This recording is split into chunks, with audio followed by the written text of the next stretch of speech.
ಜಟಕಾ ಬಂಡಿ. ಇವತ್ತು ಪವಿತ್ರ ಅವರು ನಮ್ಮ ಕಾರ್ಯಕ್ರಮಕ್ಕೆ ಬಂದಿದ್ದಾರೆ. ತುಂಬಾ ನೊಂದಿರುವಂತಹ ಜೀವ. ಪವಿತ್ರ ಅವರಿಗೆ ಅವರ ಮದುವೆ ಸರಿ ಬಂದಿಲ್ಲ. ಅದಾದ್ಮೇಲೆ ತಾಯಿ ತೀರ್ಕೊಂಡ್ರು, ಅವ್ರ ತಂದೆ ಈಗಾಗಲೇ ತೀರ್ ಹೋಗಿದ್ದಾರೆ. ಈಗ ತಮ್ಮನಿಗೆ ಈ ರೀತಿಯ ಒಂದು ಅಪಘಾತದ ನಂತರ ಶರೀರದಲ್ಲಿ ಸ್ವಾಧೀನ ಹೊರಟೋಗಿದೆ. ಕುತ್ತಿಗೆಯಿಂದ ಕೆಳಗಡೆಗೆ ಅವ್ರಿಗೆ ಸ್ವಾಧೀನ ಇಲ್ಲ. ಹೀಗೆ ಅವರು ಹಾಸಿಗೆ ಹಿಡಿದಿದ್ದಾರೆ. ಚಿಕ್ಕ ವಯಸ್ಸು ಹಾಸಿಗೆ ಹಿಡಿದಿದ್ದಾರೆ. ನಮ್ಮಲ್ಲಿ ಅನೇಕರಿಗೆ ಅನೇಕ ಪರಿಸ್ಥಿತಿಗಳಲ್ಲಿ ಸಾಯಬೇಕು ಅಂತ ಅನ್ಸೋದು ಸಹಜ. ಸಾಕಪ್ಪ ಬದುಕು ಅಂತ ಎಷ್ಟೋ ಸರ್ತಿ ಅನ್ಸುತ್ತೆ. ಪ್ರಾಯಶಃ ನಮ್ಮಂತೆ ಓಡಾಡ್ಕೊಂಡಿರೋರಿಗಿಂತ ಹೀಗೆ ಹಾಸಿಗೆ ಹಿಡಿದವ್ರಿಗೆ ಹಾಗನ್ಸೋದು ಹೆಚ್ಚು.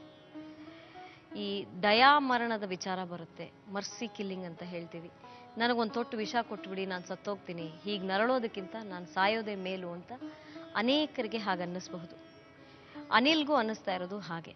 ಈ ವಿಚಾರವನ್ನ ಒಮ್ಮೆಲೆ ಅವರ ತಲೆಯಿಂದ ತೆಗೆಸಿ ಹಾಕೋದಕ್ಕಾಗಿ ಹೀಗೆ ಇನ್ನು ಮುಂದೆ ನಮ್ಮ ಯಾರ ತಲೆಯಲ್ಲೂ ಈ ಥರದ ವಿಚಾರ ಬರದೇ ಇರಲಿ, ನಾವು ಆ ಥರದ ಪರಿಸ್ಥಿತಿಯನ್ನು ಎದುರುಗೊಂಡಾಗ ಅಂತಹ ದಯಾಮರಣದ ವಿಚಾರ ನಮ್ಮ ತಲೆಯಲ್ಲಿ ಬರದೇ ಇರಲಿ, ಆತ್ಮಹತ್ಯೆಯ ವಿಚಾರ ನಮ್ಮ ತಲೆಯಲ್ಲಿ ಬರದೇ ಇರಲಿ ಅನ್ನೋದಕ್ಕಾಗಿ ನಮ್ಮೊಂದಿಗೆ ಮಾತನಾಡಲು ಇಬ್ಬರು ತಜ್ಞರನ್ನ ಇವತ್ತಿನ ಬದುಕು ಜಟಕಾ ಬಂಡಿಗೆ ನಾವು ಆಹ್ವಾನಿಸಿದ್ದೀವಿ.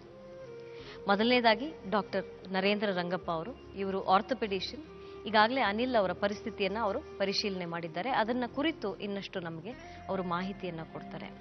ಜೊತೆಗೆ ಅನಿಲ್ನ ಭವಿಷ್ಯ ಏನು ಅಂತ ಕೂಡ ಡಾಕ್ಟರ್ ಅವರು ನಮಗೆ ತಿಳಿಸ್ಕೊಡ್ತಾರೆ.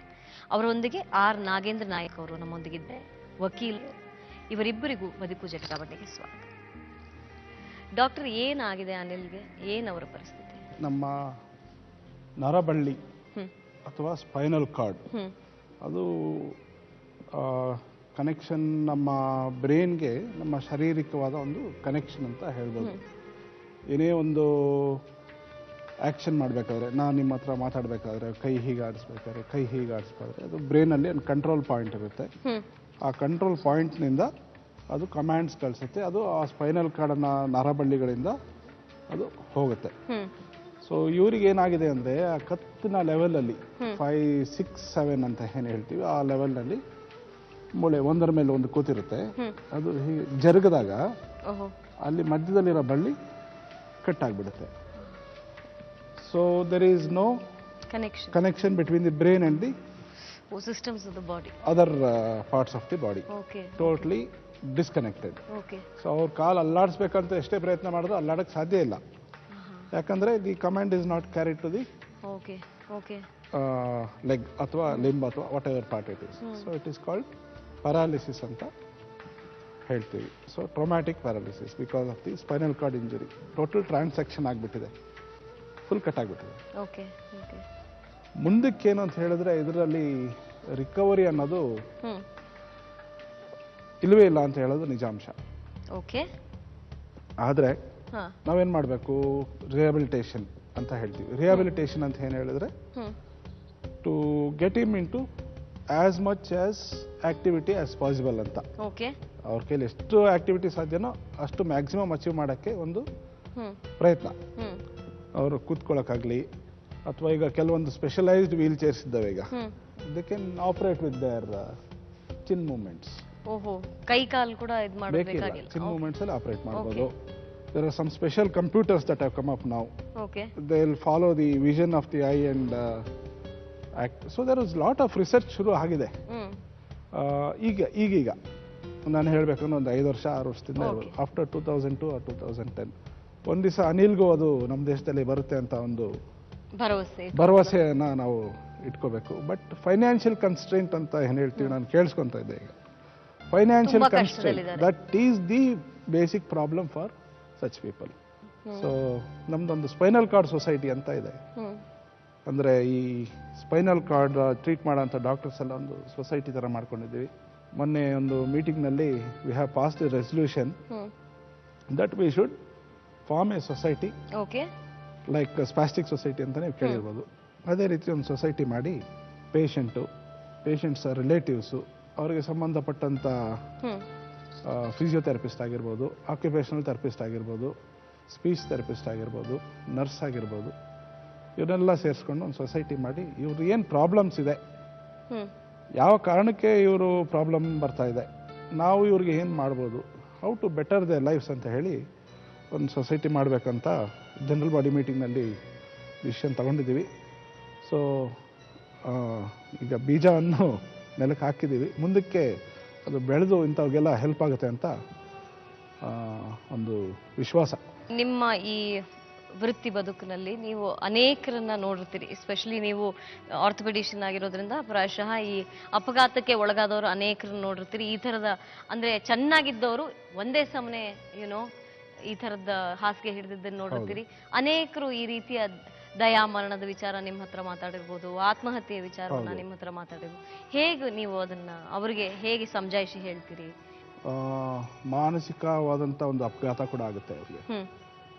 ಒಬ್ಬ ಚೆನ್ನಾಗಿ ಓಡಾಡ್ಕೊಂಡಿರೋ ಒಬ್ಬ ಮನುಷ್ಯ suddenly is not able to ಒಂದು ಬೆರಳು ಕೂಡ ಆಡಲಾಡಿಸಕ್ಕಾಗಲ್ಲ ಅಂದರೆ ಇದು ಮಾನಸಿಕವಾದ ಅಪಘಾತನೇ ಹೌದು. ಆಗ ಈ ಪಲಾಯನ ಅನ್ನೋದೊಂದು ಬರುತ್ತೆ. ಇದು ಬದುಕಿದ್ರೆ ತಾನೇ ಎಷ್ಟು ಕಷ್ಟ, ಬೇಡ ಬದುಕಿರೋದೇ ಬೇಡ, ಕಷ್ಟ ಎಲ್ಲ ಹೋಗ್ಬಿಡ್ತಾನೆ, ಪಲಾಯನ ಅದು.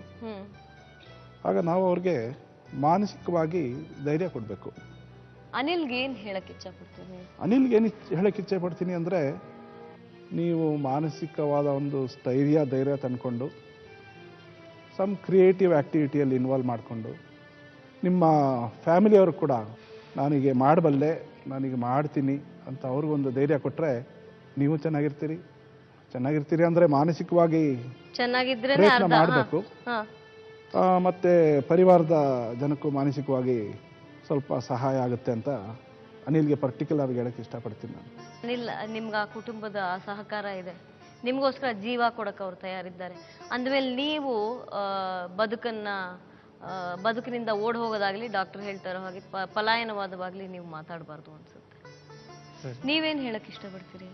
ದಯಾಮರಣ ಕಾನೂನಲ್ಲಂತೂ ಅವಕಾಶ ಇಲ್ಲ. ಈ ಆಲ್ ಓವರ್ ದಿ ವರ್ಲ್ಡ್ ತಗೊಂಡ್ರೆ ಐ ಥಿಂಕ್ ಸ್ವಿಟ್ಜರ್ಲೆಂಡ್ ಒಂದು ಕಂಟ್ರಿ ಬಿಟ್ರೆ ಸೆಲೆಕ್ಟಿವ್ ಕೇಸಸ್ ಸ್ವಿಟ್ಜರ್ಲೆಂಡ್ ಒಂದು ದೇಶದಲ್ಲಿ ಮಾತ್ರ ಅದಕ್ಕೆ ಅವಕಾಶ ಇದೆ.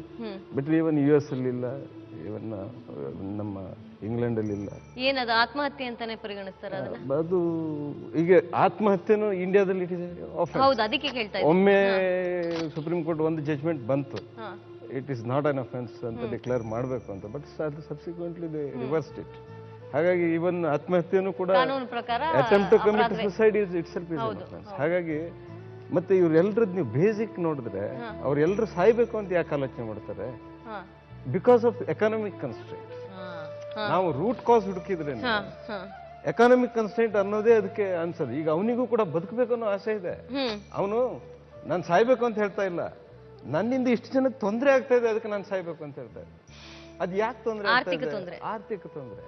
ಆ ಆರ್ಥಿಕ ತೊಂದರೆಗೆ ನಾವು ಏನೋ ಒಂದು ದಾರಿ ಕಂಡು ಹಿಡಿದ್ರೆ ಐ ಥಿಂಕ್ ಇವರೆಲ್ಲ ಸಾಯ್ಬೇಕು ಅಂತ ಅನ್ಕೊಳ್ಳುವಂತ ಪರಿಸ್ಥಿತಿ ಉದ್ಭವ ಆಗೋದಿಲ್ಲ ಅಂತ ಹೇಳಿ ಸರ್ಕಾರ ಇಂಥವ್ರಿಗೆ ಸ್ವಲ್ಪ ಇಂಪಾರ್ಟೆನ್ಸ್ ಕೊಟ್ಟು ಏನೋ ಒಂದು ವಾಯಾ ಮೀಡಿಯಾ ಕ್ರಿಯೇಟ್ ಮಾಡಿ ಒಂದು some portion of the fund ಇದಕ್ಕೆ ಈ ಹೆಲ್ತ್ ಇಶ್ಯೂಸ್ಗೆ ಅಲೋಕೇಟ್ ಮಾಡಬೇಕಾಗುತ್ತೆ. ಯಾಕಂದ್ರೆ ಇಲ್ಲ ಅಂತಂದ್ರೆ ಯಾಕೆ ಸಾಯ್ಬೇಕು ಅವರು? He can survive. Social responsibility ಅನ್ನೋದು ನಾನು ಕಂಡಾಗೆ ನಮ್ಮ ದೇಶದಲ್ಲಿ ಭಾಳ ಕಮ್ಮಿ. I have seen so many charity boxes in different places. ಸಾವಿರಾರು ರೂಪಾಯಿ, ಲಕ್ಷಾಂತರ ರೂಪಾಯಿ ಶಾಪಿಂಗ್ ಮಾಡ್ತಾರೆ, ಅಲ್ಲಿ ಒಂದು 10 ರೂಪಾಯಿ ಕೂಡ ಹಾಕಲ್ಲ. ಪ್ರಾಯಶಃ ಕಷ್ಟ ಪಡ್ತಾ ಇರೋರಿಗೆ ಕಷ್ಟದ ಮಹತ್ವ ಗೊತ್ತೋ ಏನೋ, ಅಂತಹ ಒಂದು ಚಾರಿಟಿ ಬಾಕ್ಸ್ ಇವತ್ತಿನ ಬದುಕು ಜಟಕಾವಂಡಿಗೆ ತಲುಪಿಸಲು ಬರ್ತಾ ಇದ್ದಾರೆ ಕೆಲವರು.